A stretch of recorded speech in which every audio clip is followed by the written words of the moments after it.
Hello बच्चों, good morning. मैं दादाराम आंगेरा, आदर्श Bharat senior secondary school. हम इंग्लिश में पढ़ रहे थे crack form of verb. Crack form of verb के हमने काफ़ी सारे नियम पढ़ लिए थे। नेक्स्ट हम नियम देख रहे हैं क्रैक फॉर्म ऑफ वर्ब का। देखिए, यह टेंस बतलाता है कि नेक्स्ट रूल है इसका, यह टेंस बतलाता है कि यह टेंस बतलाता है कि जिस समय बिंदु की हम कल्पना करते हैं, जिस समय बिंदु की हम कल्पना करते हैं, जिस समय बिंदु की हम कल्पना करते हैं उस समय बिंदु से पूर्व, उस समय बिंदु से पूर्व वह कार्य प्रारंभ हो जाता है, या वह कार्य उस समय बिंदु तक खत्म हो जाता है, या वह कार्य उस समय बिंदु तक चालू हो जाता है। देखिए, यह टेंस बतलाता है कि जिस समय बिंदु की हम कल्पना करते हैं उस समय बिंदु से पूर्व वह कार्य आरंभ हो चुका होगा तथा भविष्य में उस समय बिंदु तक कार्य चालू रहेगा। उसे चालू हुए कुछ समय हो चुका होगा, उसे चालू हुए कुछ समय हो चुका होगा, उसे समय बिंदु तक या समय बिंदु से पूर्व वह कार्य चालू हो चुका होगा। प्रश्न में पूछ रहा है, प्रश्न में फ्यूचर टेंस से सूचक शब्द जैसे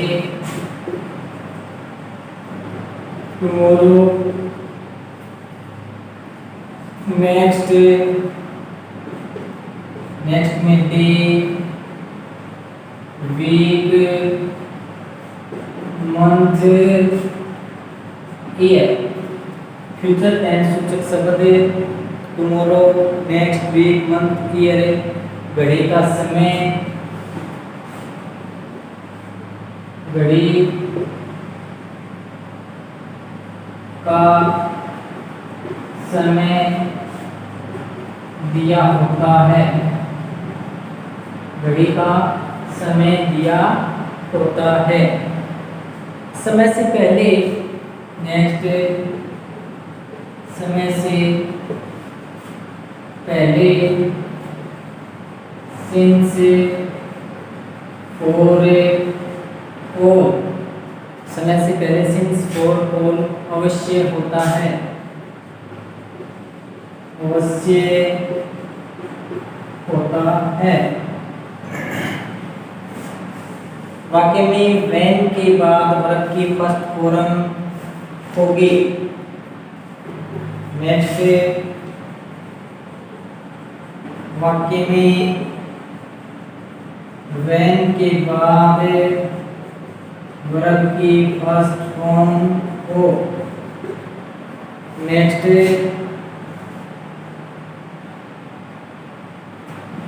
इसी के अंदर है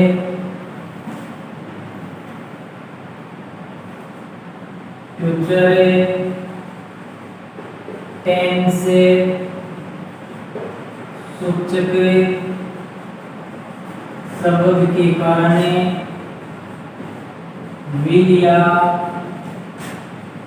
सेल आएगा। फ्यूचर टेंस सूचक शब्द के कारण विल या सेल आएगा। समय से पहले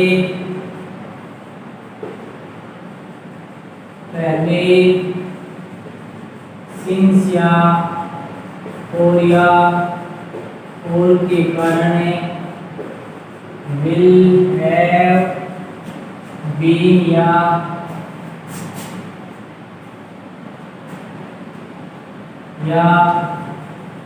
cell have been plus verb की फर्स्ट फॉर्म में आईएनजी आएगा। देखिए समय सूचक सूचक फ्यूचर का और फ्यूचर की वर्ब है, वर्ब ये है विल और सेल है।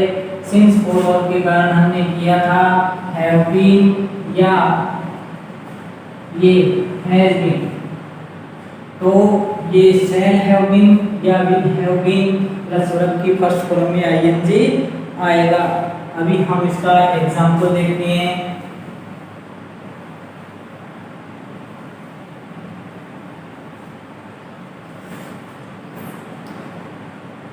By the end of this year, by the end of this year, by the end of this year, study English. We study English for 2 years. For 2 years.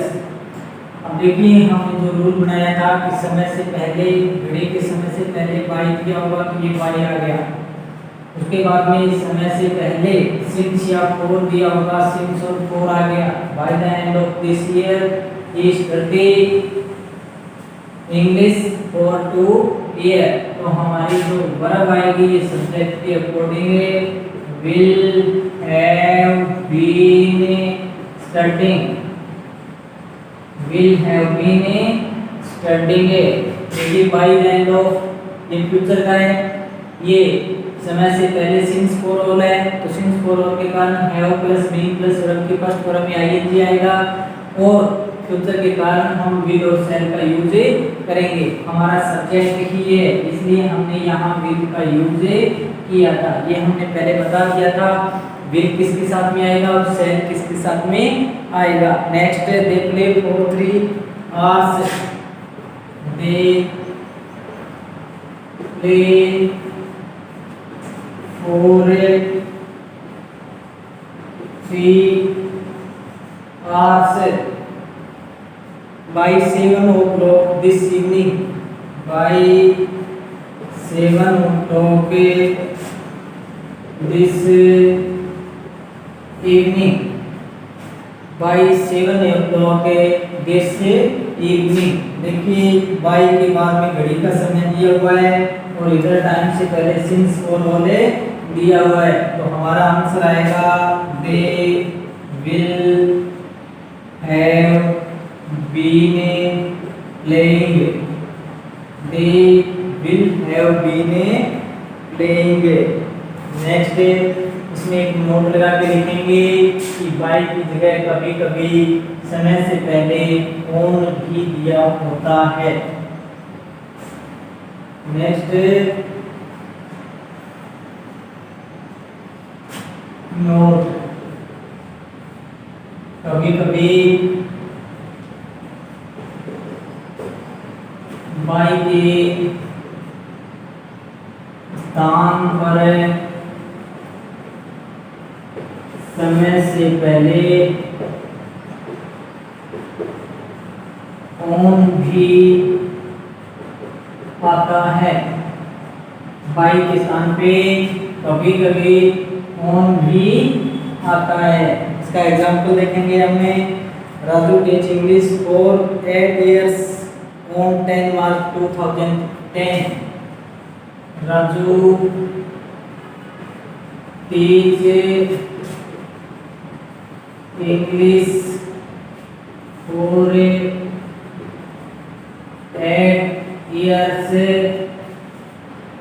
8 years on 10 March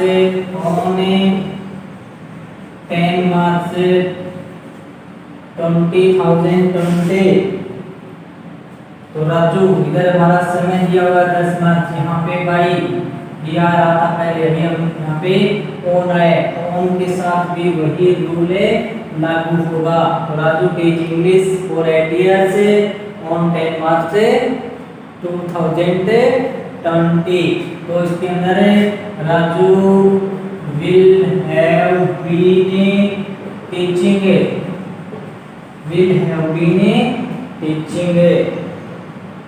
ये हमारा future का था। इसके अंदर समय से पहले since for all दिया हो, घड़ी के समय से पहले बाई दिया हो, तो सिंस फॉर ऑल के कारण हम हैव बीन प्लस वर्ब की फर्स्ट फॉर्म में आईएनजी लगाएंगे।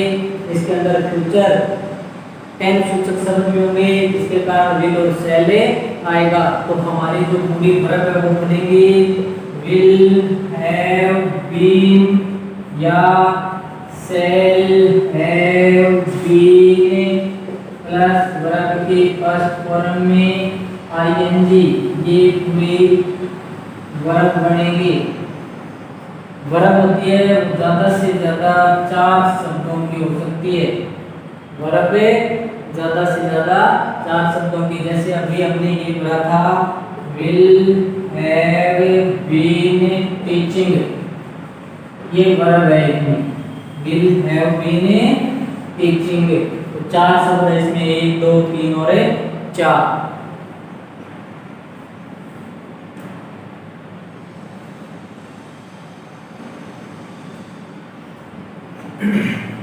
नेक्स्ट रूल देखते हैं।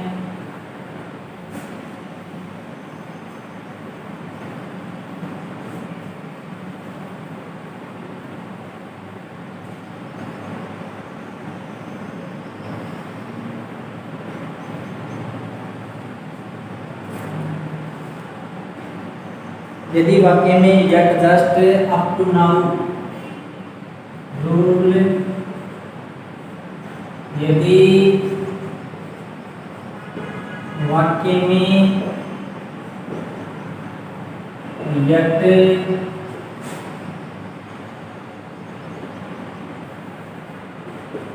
जस्ट अप टू नाउ हो तो इन शब्दों के साथ में हो तो इन शब्दों के साथ में हैज या हैव प्लस वर्ब की थर्ड फॉर्म आएगी। हैज या हैव प्लस वर्ब की थर्ड फॉर्म आएगी। नेक्स्ट इसी का है, यदि वाक्य में ऑलरेडी दिया हो तो हैज या हैव या हैड, हैज या हैव या हैड प्लस वर्ब की थर्ड फॉर्म आएगी। अब अपने को इसमें ध्यान देना है ये कि ये दो ऑलरेडी वर्ड है। अभी तो हमने हैज या हैव प्लस वर्ब की थर्ड फॉर्म पढ़ा था। अभी इसके साथ तीनों आ सकती है, हैज भी आ सकता है, हैव भी आ सकता है, हैड भी आ सकता है। तो देखिए हैज और हैव है ये प्रेजेंट की है, हेल्पिंग वर्ब है, और हैड है ये पास्ट का है। तो अपने को जो टेंस दिया होगा, सेंटेंस दिया होगा, उसके अंदर ऐसा क्लियर दिया होगा कि वो वाक्य प्रेजेंट का है तो हैज या हैव आएगा, यदि वाक्य पास्ट का है तो हैड आएगा। The doctor is not at home. Example देखो, the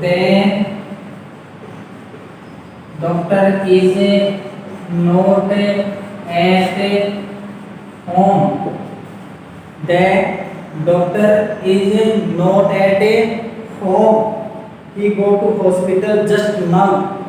He go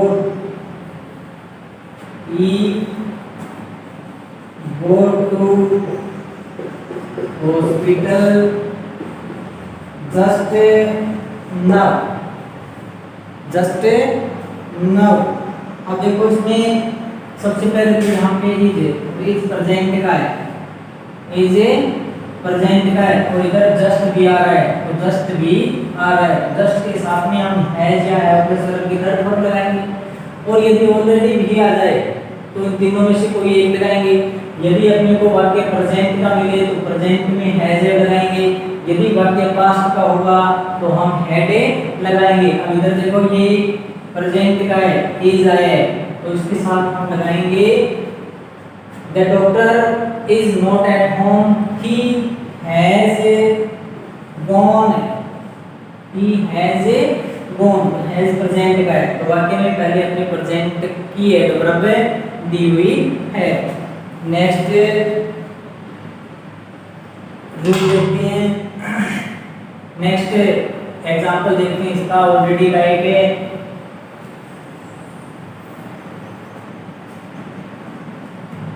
He already finished his work. He already finished his work and went to cinema. And went to cinema. अब देखो इसमें ऑलरेडी आ रहा है, फिनिश आ रहा है। अब इधर देखने वाक्य में वेंट आ रहा है, वेंट वर्ब की सेकंड फॉर्म में, यानी कि वाक्य पास्ट का है, और पास्ट की हमारे पास में जो वर्ब थी हेल्पिंग वर्ब वो हैड थी, तो ये बन जाएगा ही हैड ऑलरेडी फिनिश्ड। फिनिश्ड ये ध्यान रखेंगे कि ये हेल्पिंग वर्ब है और मेन वर्ब के बीच में ऑलरेडी आएगा, तो he had already finished his work and went to cinema. तो ये ध्यान रखेंगे, यदि वाक्य प्रेजेंट का होगा तो हम हैज या हैव का यूज करेंगे, यदि वाक्य पास्ट का होगा तो हम हैड का यूज करेंगे। इसमें नोट लगा के लिखना चाहें तो लिख भी सकते हैं कि यदि वाक्य प्रेजेंट टेंस का हो तो हैज या हैव प्लस वर्ब की थर्ड फॉर्म का प्रयोग करेंगे, नेक्स्ट 1 नंबर 2 नंबर, यदि वाक्य पास्ट टेंस का हो तो हैड प्लस वर्ब की थर्ड फॉर्म का प्रयोग करेंगे। यदि वाक्य पास्ट टेंस का हो तो हैड प्लस वर्ब की थर्ड फॉर्म का यूज करेंगे, और यदि वाक्य प्रेजेंट टेंस का हो तो हैज या हैव प्लस वर्ब की थर्ड फॉर्म का यूज करेंगे। ये हमारा नियम था। इसमें सिर्फ अपने को ध्यान रखना है ऑलरेडी, ध्यान रखना है ऑलरेडी। इसमें ऑलरेडी आएगा, उसमें तीनों वर्ब में से कोई भी वर्ब आ सकती है।